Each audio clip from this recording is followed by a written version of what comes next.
Hello everyone, मेरा नाम आयुष है। मैं इस बार this time I had good than it because of several reasons.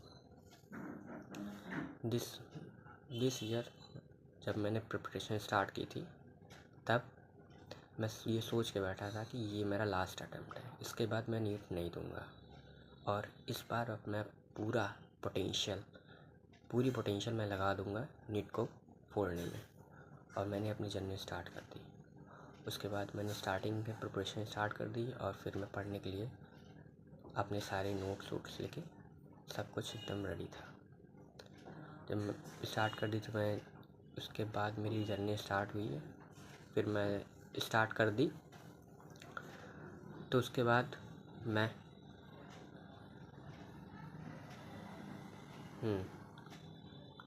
मैंने स्टार्ट कर दी जर्नी अपनी।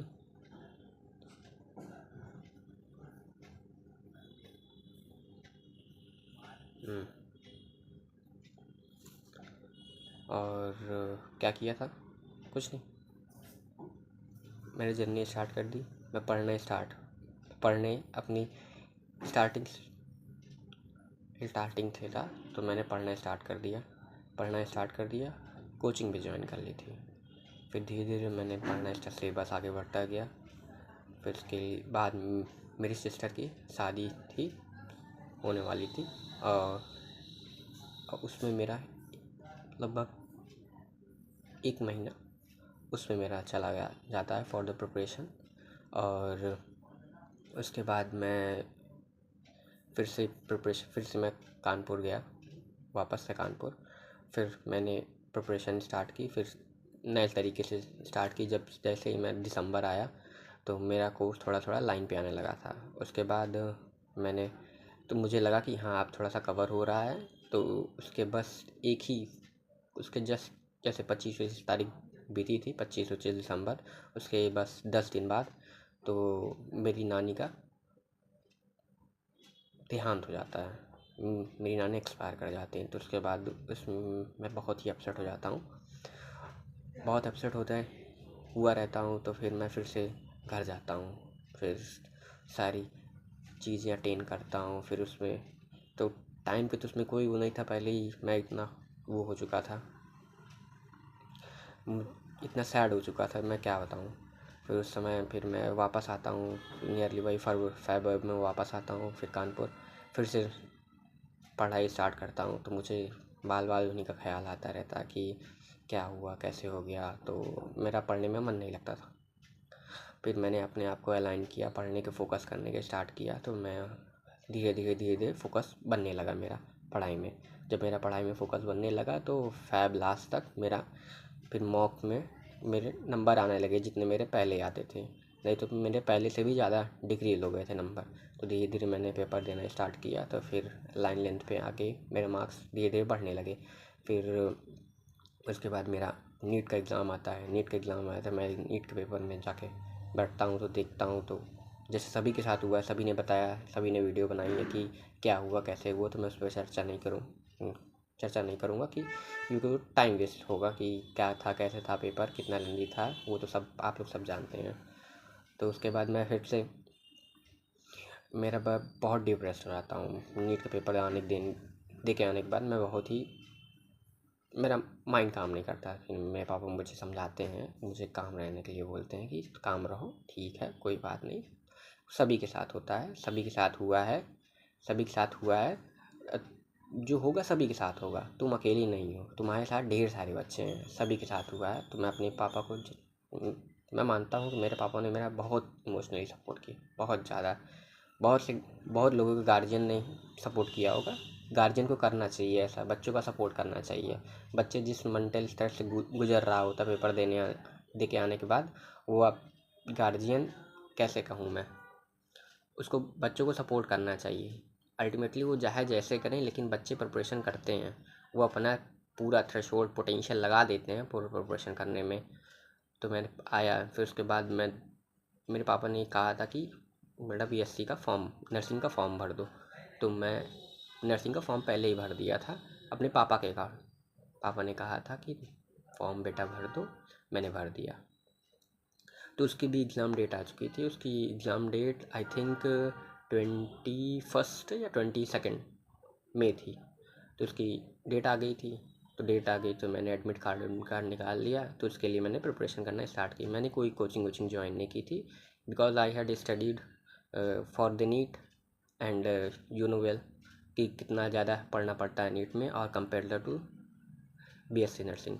तो मैंने उस लेवल पर प्रिपरेशन की थी। तो मुझे बस केवल देखना था तो कैसे कैसे टॉपिक्स आते हैं, कहाँ कहाँ से टॉपिक आता है।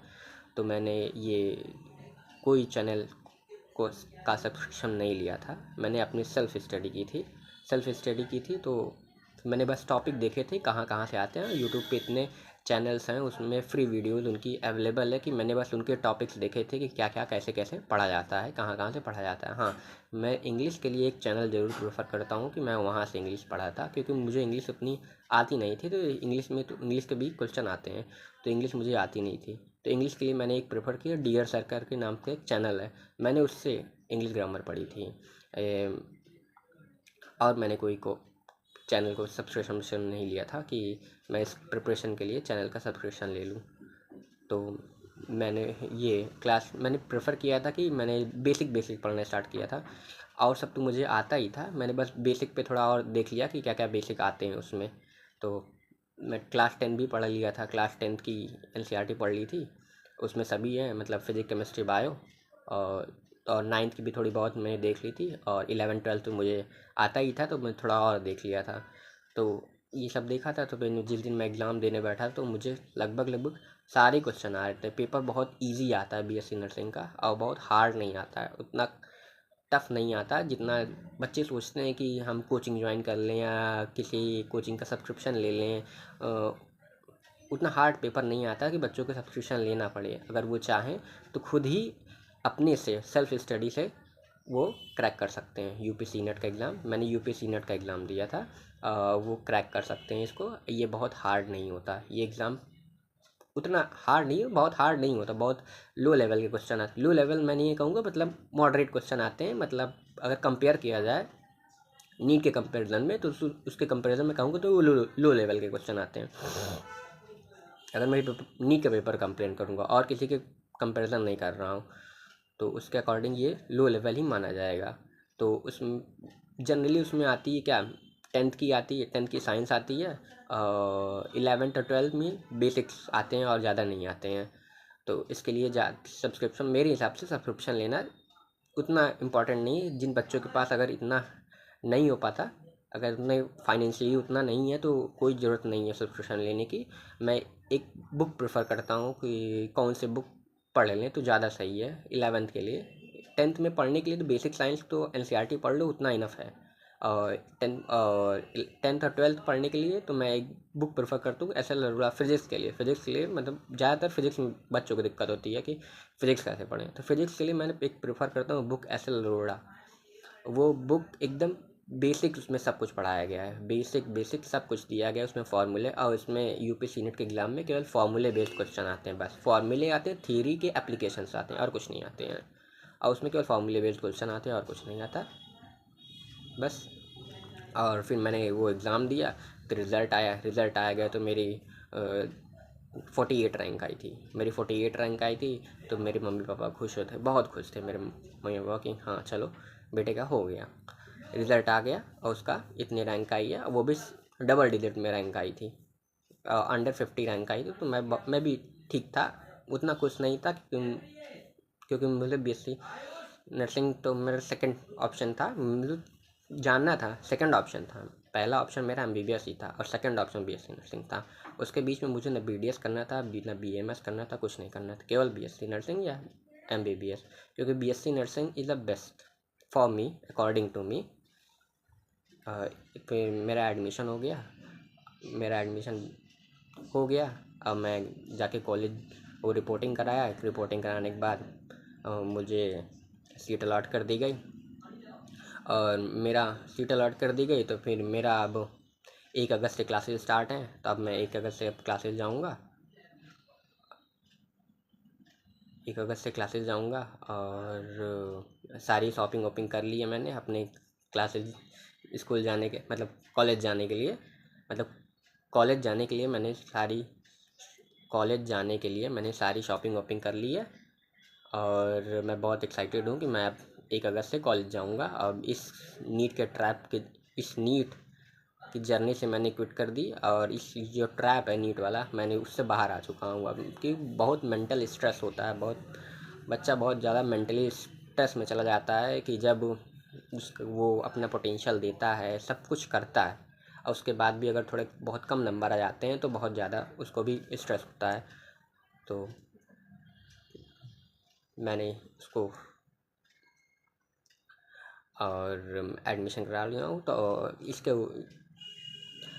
बीएससी नर्सिंग यूपी सीनेट के एग्ज़ाम क्रैक करने के लिए ज़्यादा स्ट्रेस लेने की ज़रूरत नहीं है। आप अगर फोकस वे में पढ़ते हो और 2 to 4 hours, only 2 to 4 hour maximum enough है यूपी सीनेट को क्रैक करने के लिए, लेकिन ये फोकस्ड होने चाहिए, ये इसमें कोई डिस्ट्रैक्शन नहीं होना चाहिए।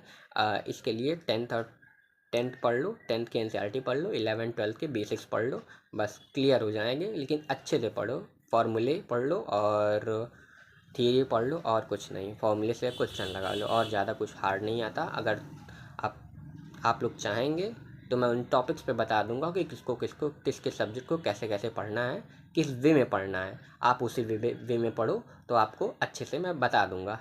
अगर आप कमेंट करोगे तो मैं दूसरा वीडियो इसी पे बना दूंगा। तब तक के लिए ओके, बाय।